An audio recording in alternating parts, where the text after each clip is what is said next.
C'est une large bande montagneuse, une succession de vallées peu visitées. Le Rif, dans le nord du Maroc, défend sa réputation d'insoumis depuis plus d'un siècle.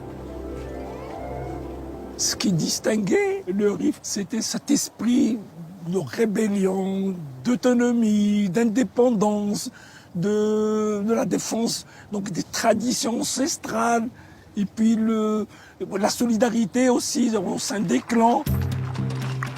Une renommée bâtie notamment grâce à l'étonnante aventure d'un soldat allemand enrôlé dans l'armée française. Un destin hors norme que nous raconte l'écrivain Mamed Lachkar.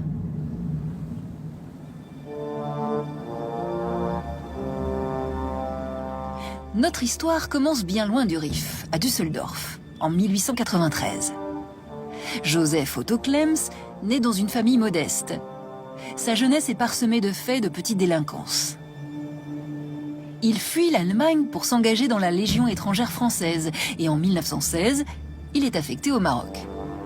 Le pays est alors sous protectorat français. Mais les Berbères du Rif résistent. Il va participer avec l'armée française à repousser et à pacifier un petit peu cette région. Il va faire son boulot correctement. Il sera promu caporal au bout de quelques années. Mais début 1922, Klems est sanctionné et mis un temps aux arrêts. Klems a des problèmes dans sa gestion de l'intendance. Des factures ont été trafiquées, paraît-il, et on va l'envoyer dans un autre lieu, beaucoup plus difficile, plus austère. C'est la bourgade de Missour, qui se trouve donc au nord-ouest de Meknès. Et là, la vie devient beaucoup plus difficile pour lui. Dans cette partie du Rif, située dans les terres, les dissidences rifennes sont beaucoup plus puissantes et incontrôlables. Klems ne supporte pas cette affectation et il vit de plus en plus mal le fait d'être allemand au sein de l'armée française. La Grande Guerre est toute fraîche dans les esprits. Dans une lettre que lui-même avait écrite à un de ses amis, il lui explique que les Français le maltraitaient, que les Français avaient un problème avec les Allemands. Il déserte, essaye de gagner les villes côtières de Tanger ou Melilla dans l'espoir de rejoindre l'Europe. L'armée française est partie pour le pourchasser, il le traquait et pendant plusieurs jours, donc il va vivre des moments très difficiles jusqu'au jour où il va tomber sur une tribu qui allait l'égorger et le chef de la tribu intervient pour le sauver et le mit au service de son fils. Les chefs des tribus rifennes décident d'utiliser ce captif.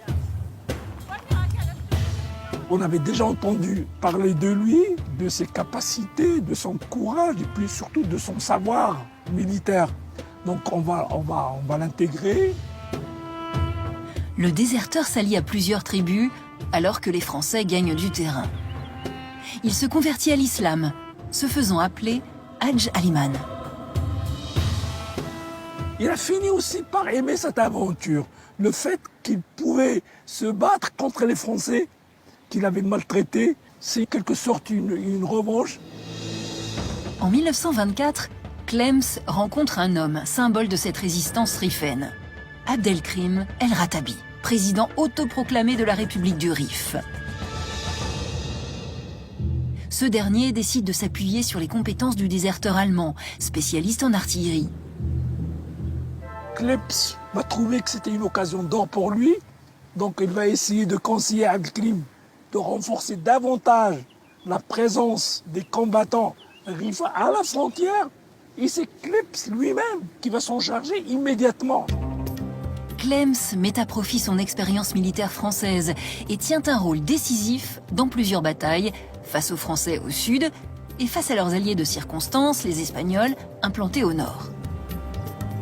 Il va installer des batteries d'artillerie tout le long du littoral, ce qui va entraîner le jour où les Espagnols se sont décidés à faire le débarquement, de trouver énormément de difficultés. Aujourd'hui, on continue à enseigner ce qui s'est passé et ça a duré des jours et des jours parce qu'il y avait une résistance grâce à la stratégie de Klems, donc, qui a assuré donc, une défense du littoral et les Espagnols étaient sur le point donc, de faire marche arrière. La situation pour l'armée française devient inquiétante et on fait appel au maréchal Pétain qui vient faire une tournée au Maroc et qui va demander des moyens énormes. Alors que Clems dirige les assauts, mobilise les troupes et surveille le front qui s'étend à plus de 300 km, Pétain revient accompagné de 150 000 hommes et d'avions bombardiers. Et il soutient l'Espagne pour faire plier la résistance riffaine. À la fin du mois de mai, la France d'un côté et l'Espagne de l'autre côté mettent en marche leur machine à tuer.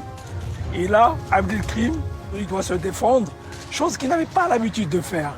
La guérilla, c'est beaucoup plus une tactique d'attaque. Là où Clems va jouer un rôle très très important, il va être le dirigeant écouté, le dirigeant qui va donner l'exemple. Il va être blessé 2 fois. Pendant 6 mois ont lieu des négociations. Abdelkrim résiste et refuse les conditions. Mais les autres tribus rebelles décident de ne plus se battre. Le chef riffin est contraint d'arrêter la guerre. C'est le 26 mai 1926. De son côté, Clems n'est pas d'accord donc, sur cette voie. Il a préféré donc partir. De nouveau en cavale, il tombe dans une embuscade de l'armée française. Jugé à Meknès pour désertion en 1926, la sentence tombe. Joseph Otto Clems est envoyé rejoindre l'enfer du bagne en Guyane. C'est une des personnes qui ont joué un rôle très important dans cette guerre.